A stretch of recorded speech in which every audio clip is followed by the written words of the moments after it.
we are again, backstage TEDxOrangeCoast, and I'm here with Scott Bardlee. That's me. Creator, Emote Control. Yeah. And it looks like you are New York City based, pianist, arranger, music director, and producer. Busy guy. Just a bit, right? Yeah. So tell me a little bit about your music. Okay, well, my main area of interest is taking things that people have heard all the time, like pop songs, things that are on the radio, Justin Bieber, Michael Jackson, you name it, and trying to present them in a new way. Okay. Like using different genres. I have a background as a jazz pianist. Okay. So I turn things into ragtime or jazz or Motown, all kinds of different styles. So what inspired you to twist other music in new, interesting ways? I mean, well, how did you get into that? The history of jazz, it kind of is right in line with when jazz first appeared. They were taking songs like Broadway songs that was pop music then, and they would play it as jazz. That's so true. It was like, why not continue that trend?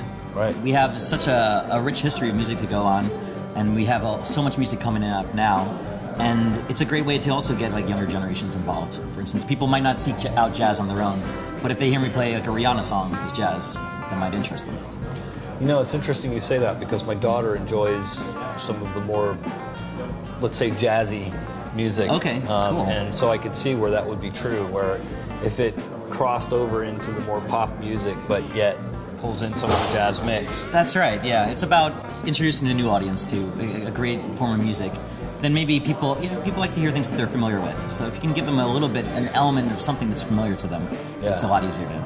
So I have to ask because the executive producer said I have to ask. Okay. So he said he wants to know about the Motown tribute to Nickelback. Yes. The Motown tribute to Nickelback is a side project that it's a band that I formed, and it was in response to this petition. All these people in Detroit were very up in arms that the band Nickelback was performing at a halftime show at Thanksgiving. Okay. So I decided to kind of split the difference and offer a compromise.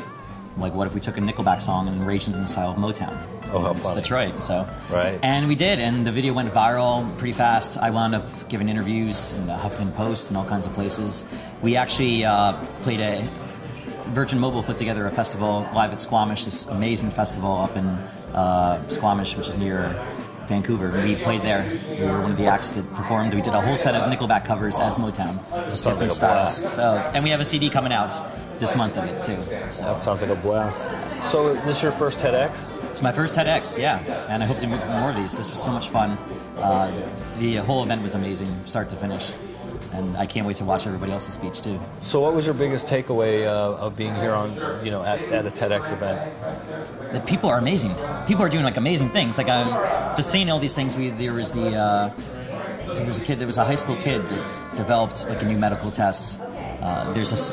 Yeah, the dip cancer test. Yeah. Just brilliant stuff.